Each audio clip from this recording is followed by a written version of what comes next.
ఈ రోజు వారే డిమాండ్ చేసిండ్రు ఈ ఔటర్ రింగ్ రోడ్ అమ్మకం మీద మీరు విచారణ ఇయ్యండి అని.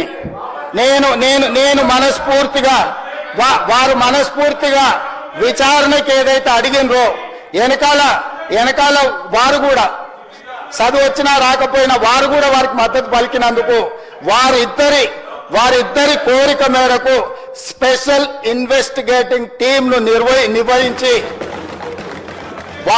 ప్రధాన ప్రతిపక్షం కోరిక మేరకు ఔటర్ రింగ్ రోడ్డు టెండర్ కు సంబంధించి ప్రైవేటు సంస్థలకు కట్టబెట్టిన విధానాల మీద ఈ సభ ద్వారా ఈ సభ్యులందరి ఆమోదంతో విచారణకు నేను ఆదేశిస్తున్నా. తమరి విచారణకు అనుమతి ఇవ్వాల్సిందిగా విచారణకు సంబంధించిన విధి విధానాలు స్పష్టంగా తెలంగాణ రాష్ట్ర ప్రజలకు నేను హరీష్ రావు గారి కోరిక మేరకు ఔటర్ రింగ్ రోడ్డు టెండర్ విషయంలో పూర్తి స్థాయి విచారణకు ఆదేశిస్తున్నాను. విధి విధానాలను మంత్రివర్గంలో చర్చించి మంత్రివర్గ సహచరుల సూచన మేరకు మంత్రివర్గం యొక్క తీర్మానం మేరకు ఔటర్ రింగ్ రోడ్డు టెండర్ మీద విచారణకు ఆదేశిస్తున్నాం అధ్యక్ష.